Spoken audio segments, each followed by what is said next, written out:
Assalamualaikum warahmatullahi wabarakatuh. Perkenalkan, kami dari kelompok 1 akan mempresentasikan tentang persepsi, kognisi, dan emosi. Kelompok 1 terdiri dari 1. Almaida Dinda Safika, 2. Eva Damayanti, 3. Pungki Yulianti, 4. Eka Pratiwi, dan yang terakhir Ovidea Pratiwi. Untuk slide selanjutnya akan dijelaskan oleh Mbak Eva Damayanti.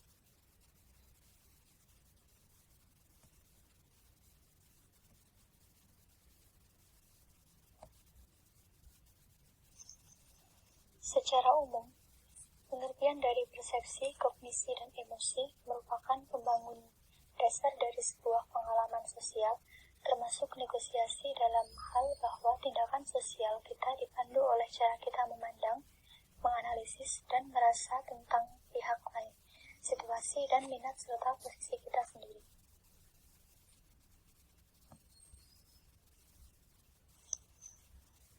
Pengertian persepsi itu sendiri menurut Stiers tahun 1984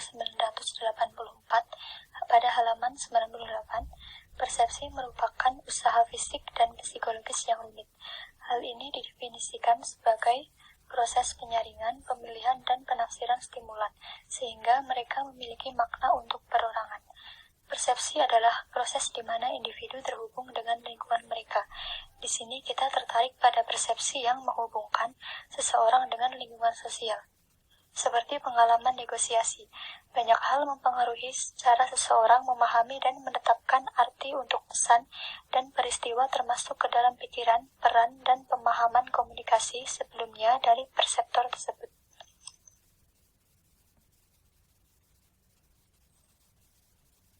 Selanjutnya yaitu tentang distorsi persepsi. Dalam negosiasi yang ada, kebutuhan, keinginan, motivasi, dan pengalaman pribadi perseptor mungkin menciptakan predisposisi mengenai pihak lain. Hal ini menyebabkan kekhawatiran ketika predisposisi mengarah pada bias dan kesalahan dalam persepsi serta komunikasi lanjutan. Di sini ada 4 kesalahpahaman perseptual utama. Yang pertama yaitu tentang stereotip, merupakan distorsi yang paling umum pada proses persepsi.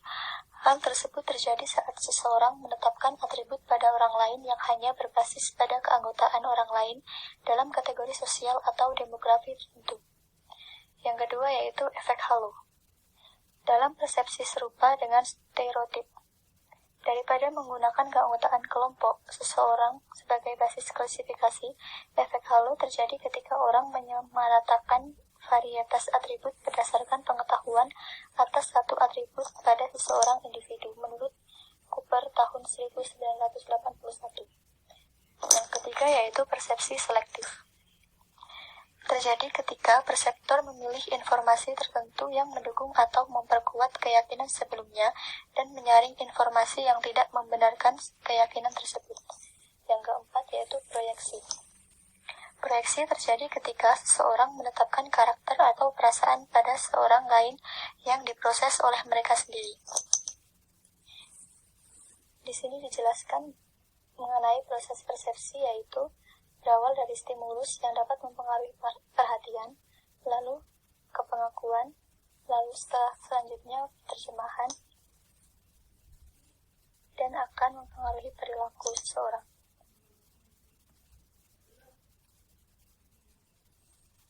Yang selanjutnya adalah pembingkaian. Pembingkaian bersifat penting dalam negosiasi karena konflik seringkali tidak jelas dan terbuka terhadap interpretasi yang berada sebagai akibat dari perbedaan latar belakang, perjalanan pribadi, dan pengalaman masa lalu seseorang.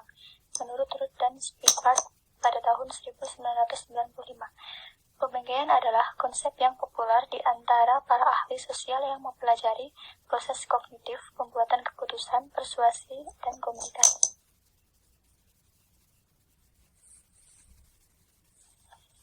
Berikut ini merupakan jenis-jenis bingkai. Yang pertama substantif, yaitu konflik yang muncul berkaitan dengan apa. Pihak-pihak yang menggunakan bingkai substantif memiliki disposisi tertentu mengenai isu kunci atau kepedulian terhadap konflik. Yang kedua hasil, yaitu predisposisi pihak untuk mencapai hasil spesifik atau hasil dari negosiasi. Berdasarkan Berdasarkan tingkat bahwa seorang negosiator memiliki hasil spesifik yang ingin dicapainya, bingkai dominan mungkin akan berfokus pada semua strategi, taktik, dan komunikasi untuk mendapatkan hasil tersebut. Yang ketiga, aspirasi, yaitu predisposisi terhadap perumusan minat atau luas atau kebutuhan dalam negosiasi. Daripada fokus terhadap hasil spesifik, negosiator mencoba meyakinkan bahwa minat dasar, kebutuhan, dan kekhawatirannya terpenuhi. Yang keempat, proses, yaitu bagaimana pihak-pihak bertindak untuk menyelesaikan masalah. Negosiator yang memiliki bingkai proses yang kuat kurang peduli terhadap isu negosiasi spesifik, tetapi lebih peduli terhadap bagaimana perembukan dijalani atau bagaimana konflik harus diatur. Ketika kepedulian utama bersifat prosedural daripada substantif, bingkai proses akan sangat kuat. Yang kelima, identitas, yaitu bagaimana pihak-pihak mengartikan siapa mereka. Pihak-pihak merupakan anggota dari kelompok sosial yang berbeda seperti jenis kelamin, agama, asal etnik, tempat kelahiran, tempat tinggal sekarang, dan semacamnya. Hanya terdapat beberapa kategori dari sekian banyak yang dapat digunakan oleh orang untuk membentuk bingkai identitas yang diartikan diri mereka dan membedakan mereka dengan orang lain. Selanjutnya yaitu karakterisasi. Bagaimana pihak-pihak mengartikan pihak lain. Bingkai karakterisasi dapat dibentuk dengan jelas oleh pengalaman dengan pihak lain, dengan informasi mengenai sejarah atau reputasi pihak lain, atau dengan cara bagaimana awalnya pihak lain datang dalam pengalaman negosiasi. Yang terakhir yaitu kalah menang. Bagaimana pihak-pihak mengartikan risiko atau penghargaan yang terkait dengan hasil tertentu. Misalnya, seorang pembeli dalam negosiasi penjualan dapat memandang transaksi dalam kondisi kalah atau kondisi menang. Yang selanjutnya adalah bingkai bekerja dalam negosiasi.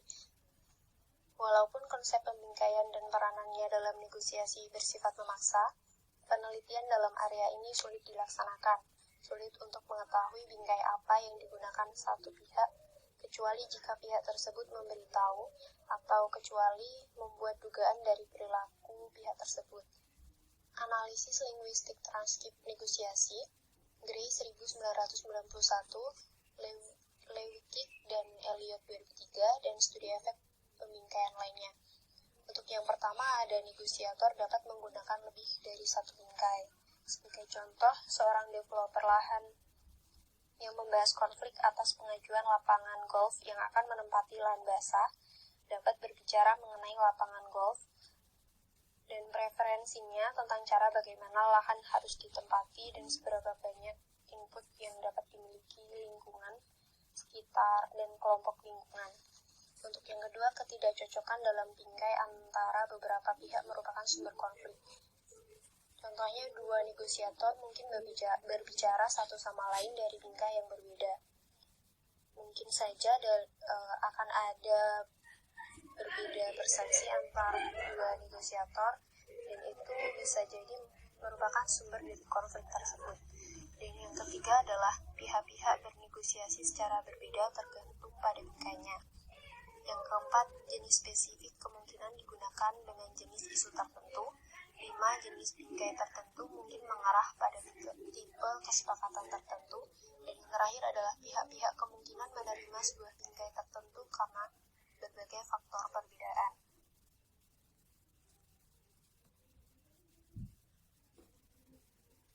C. Pendekatan bingkai lainnya, minat, hak, dan kekuatan. Minat adalah orang sering memikirkan apa yang mereka butuhkan dan inginkan. Orang-orang berbicara tentang posisi mereka, tetapi seringkali apa yang dipertaruhkan adalah minat utama mereka. Hak adalah orang-orang yang ingin memikirkan tentang siapa yang berhak, yaitu siapa yang memiliki legitimasi, siapa yang benar, atau apa yang adil. Dan untuk kekuatan, orang-orang mungkin memiliki untuk membingkai negosiasi berbasis kekuatan. Negosiasi yang diselesaikan dengan kekuatan terkadang didasari oleh siapa yang lebih kuat secara fisik atau yang mampu memaksa yang lainnya. Pertikaian yang diselesaikan dengan kekuatan biasanya menciptakan pemenang, dan yang kalah menerima konsekuensi dari pertikaian dan penyelesaian dalam masalah tersebut. D. Bingkai isu berubah seiring perkembangan negosiasi. Pengertian isu yang dipertaruhkan mungkin berubah saat negosiasi berkembang. Bingkai-bingkai dibentuk dengan pembicaraan pihak-pihak mengenai isu dalam campuran penawaran. Beberapa faktor dalam mempengaruhi bagaimana percakapan dan bingkai terbentuk. Ada 4. Yang pertama yaitu negosiator cenderung berargumen untuk isu yang ada, atau kekhawatiran yang meningkat saat pihak-pihak bernegosiasi. 2. Dalam mencari cara untuk mendapatkan kemungkinan terbaik untuk pandangannya, satu pihak mungkin mengumpulkan fakta, angka, testimoni, atau bukti lain untuk meyakinkan pihak lain agar pandangan atau argumennya diterima. Dan yang ketiga, bingkai-bingkai mungkin mendefinisikan pertukaran utama dan tradisi dalam negosiasi keseluruhan yang kompleks. Berpendapat bahwa dalam membahas diskusi diplomatis, hasil penawaran yang berhasil dari 2 tahap proses tersebut akan terbentuk formula atau detail. Dan yang terakhir adalah akhirnya beberapa hal dalam agenda beroperasi untuk membentuk perkembangan dari isu tersebut.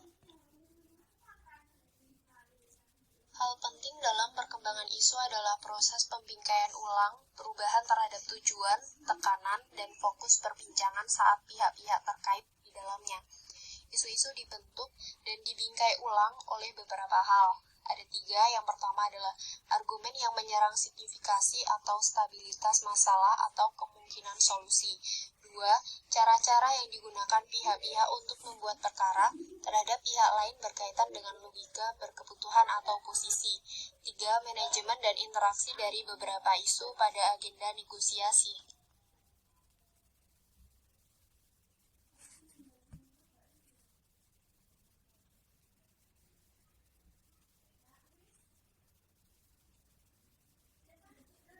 Saya akan melanjutkan presentasinya Ika. Saya sendiri Almadina Safika.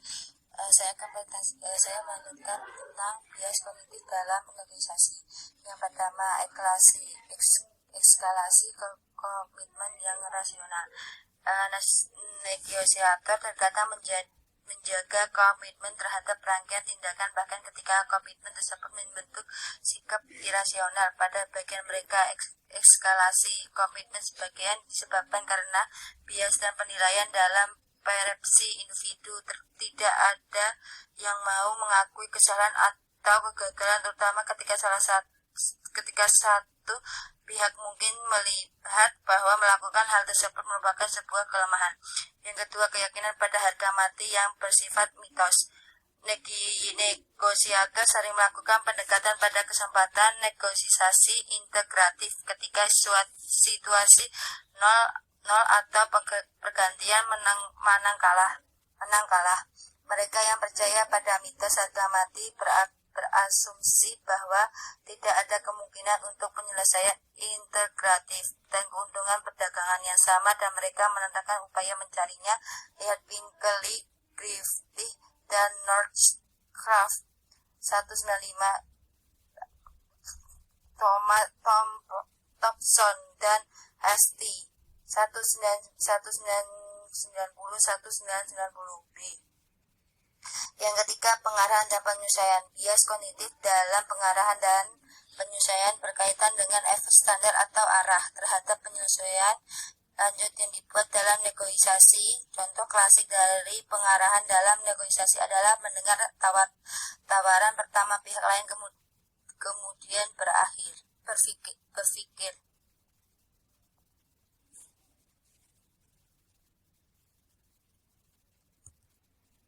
Bias kognitif dalam negosiasi. Yang pertama, ketersediaan informasi. Ketersediaan informasi juga memengaruhi negosiasi melalui penggunaan pola pencarian tetap.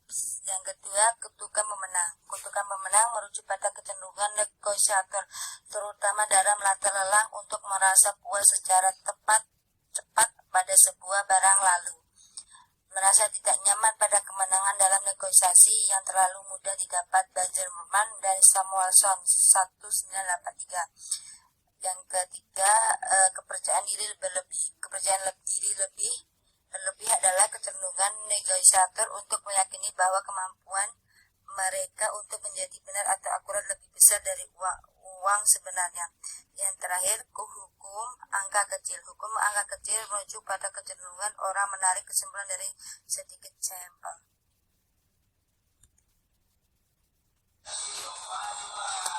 Assalamualaikum warahmatullahi wabarakatuh. Saya Pungki Yulianti akan melanjutkan presentasi dari presenter sebelumnya mengenai bias pelayanan diri. Orang sering menjelaskan perilaku orang dengan atribut kepada orang lain, misalnya dengan penggunaan faktor internal, yaitu kemampuan, mood atau upaya, atau situasi dengan penguasaan faktor eksternal, yaitu seperti tugas orang lain atau keyakinan. Haider 1958.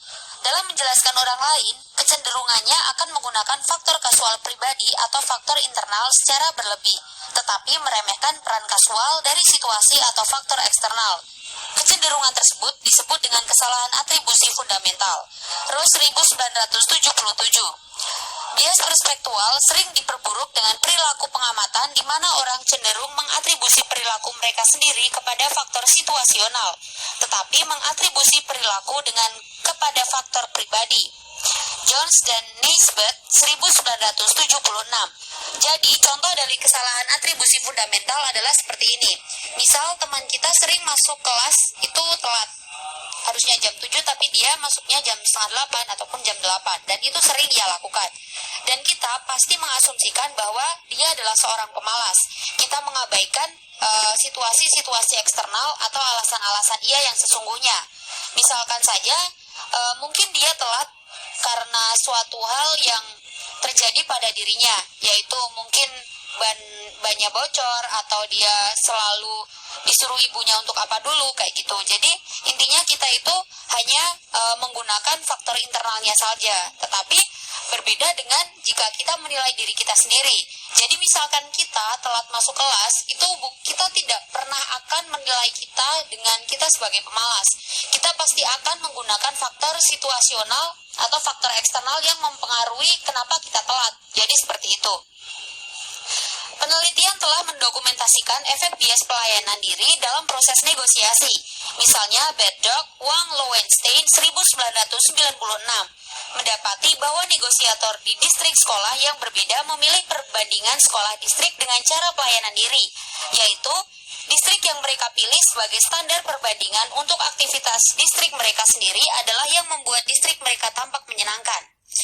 Bias pelayanan diri telah ditunjukkan untuk mempengaruhi persepsi keadilan dalam konteks negosiasi. Michael Galvan dan kolega, Galvan et al. 2002, yang menginvestigasi perbedaan kultural dalam bias pelayanan diri, mendapati bahwa relasi terhadap subjek Jepang, orang Amerika cenderung memegang persepsi keadilan yang terdistorsi secara egosentris. Peserta yakin perilaku mereka lebih adil daripada pasangan mereka, dan pihak ketiga juga akan berpikir seperti apa yang ia pikirkan. Kesalahan perspektual mungkin juga diekspresikan dalam bentuk bias atau distorsi dalam evaluasi informasi.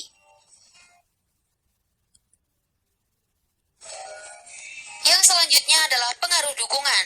Pengaruh dukungan adalah sebuah kecenderungan untuk menilai lebih sesuatu yang Anda miliki atau percaya miliki. Kahneman, Kenneth dan Taylor 1990 menunjukkan keberadaan pengaruh dukungan dengan cukup dramatis dalam serangkaian percobaan yang melibatkan muk-muk kopi. Dalam percobaan, peserta diminta untuk memilih sejumlah uang atau muk-muk pada level dolar yang mungkin. Berdasarkan respon mereka, dapat dipastikan bahwa hanya diberi nilai rata-rata $3 untuk muk. Peserta lain diminta untuk menilai muk sebagai pembeli potensial. Nilai rata-rata yang mereka beri untuk muk tersebut hanya di bawah $3.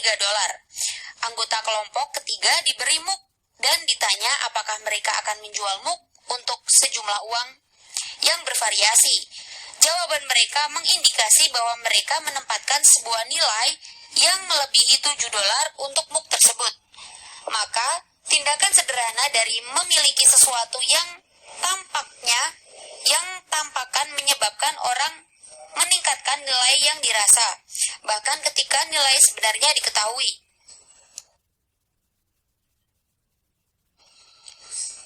Yang selanjutnya adalah mengabaikan kognisi pihak lain.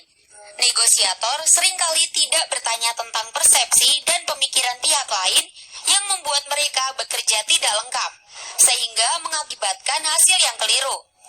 Yang selanjutnya adalah proses devaluasi reaktif. Devaluasi reaktif adalah proses mendevaluasi konsepsi pihak lain hanya karena pihak lain membuatnya. Stringler, Applebaum, Keltner, dan Ross 1990. Devaluasi tersebut mungkin didasarkan pada emosionalitas, saya tidak menyukainya, atau pada ketidakkepercayaan yang dimunculkan pengalaman masa lalu. Mengatur kesalahpahaman dan bias kognitif dalam negosiasi. Kesalahpahaman dan bias kognitif biasanya muncul di luar kesadaran saat negosiator mengumpulkan dan mengolah informasi. Semakin kompleks situasi, semakin banyak kesempatan yang terdapat untuk bias informasi dan distorsi untuk menghalangi penilaian dan pembuat keputusan. Hammond, Keynes, dan Reifa 1998. Kemudian, di dalam mengatur kesalahpahaman dan bias kognitif dalam negosiasi, ada istilah yang disebut dalam jebakan keputusan setelahnya dibingkai. Yang pertama adalah menerjunkan diri, yang kedua adalah kepercayaan diri berlebih pada penilaian seseorang, yang ketiga adalah membingkai kebutaan, yang keempat adalah kurangnya kontrol bingkai, yang kelima adalah pandangan singkat, keenam adalah menembak dari pinggul, ketujuh adalah kegagalan kelompok, kedelapan adalah membodohi diri Anda, yang kesembilan tidak tepat jalur, dan yang terakhir adalah kegagalan untuk mengaudit proses keputusan seseorang. Whitey dan Sebenius 1997 menggunakan pendekatan berbeda untuk mencoba mengurangi efek bias pengarahan dan penyesuaian. Para negosiator berpartisipasi dalam sebuah diskusi kelompok untuk melihat apakah proses kelompok mengurangi penggunaan pengarahan yang tidak tepat untuk menetapkan penawaran awal, level aspirasi, dan dasar untuk negosiasi real estate selanjutnya. Hasilnya, baik individu maupun kelompok menggunakan jangkar yang tidak sesuai untuk menempatkan penawaran awal mereka untuk level aspirasi dan dasar dari bahwa kelompok rentan terhadap efek penjangkaran dan penyesuaian seperti halnya individu. Emosi tidak dapat terelakkan dalam proses negosiasi.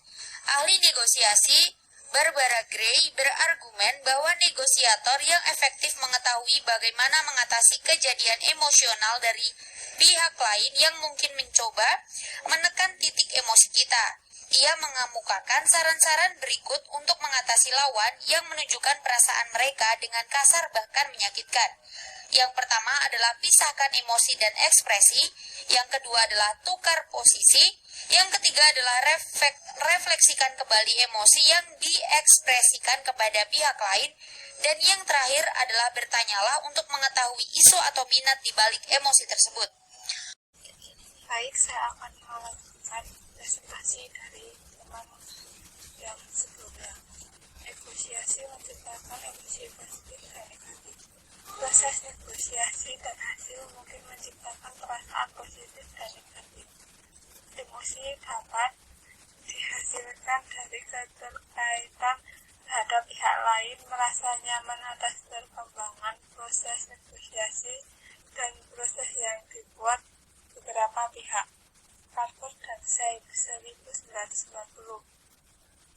Emosi positif umumnya memiliki konsekuensi positif untuk negosiasi. Emosi positif umumnya mengarahkan pada 3 konsekuensi. Yang pertama, perasaan positif kemungkinan besar mengarahkan pihak-pihak kepada proses yang integratif. Kedua, perasaan positif juga menciptakan sikap positif terhadap pihak lain. 3. Perasaan positif mempromosikan ketahanan.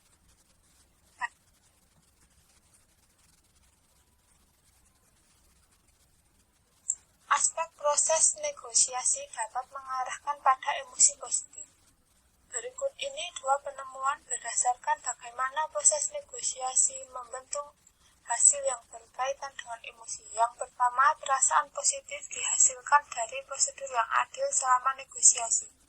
Yang kedua, perasaan positif merupakan hasil dari perbandingan sosial yang diinginkan.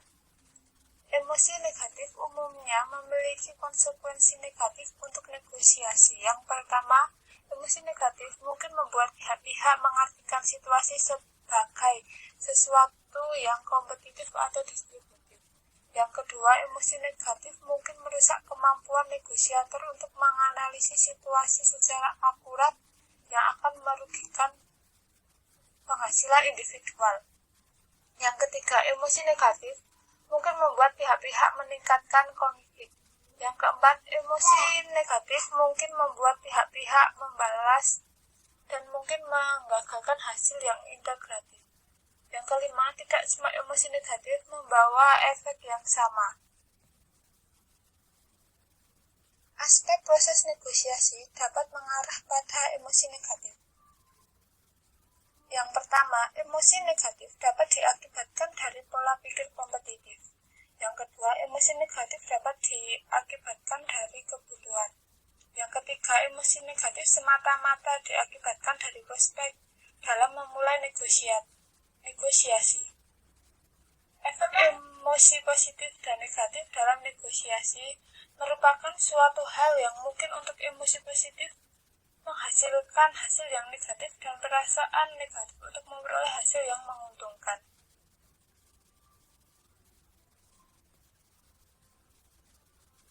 Emosi dapat digunakan secara strategis sebagai langkah-langkah negosiasi.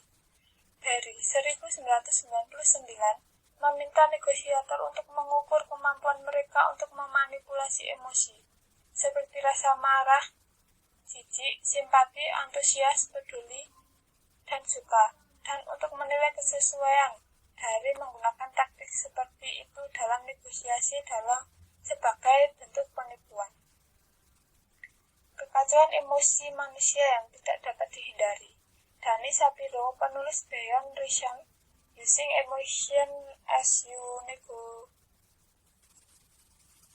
Dia meneliti bahwa menggunakan emosi secara efektif untuk mempromosikan negosiasi yang berhasil pada dasarnya merupakan hal sulit karena sifat kompleks emosi manusia. Demikian presentasi dari kelompok 1. Kurang lebihnya kami mohon maaf. Billahi fisabilil haq fastabiqul khairat. Wassalamualaikum warahmatullahi wabarakatuh.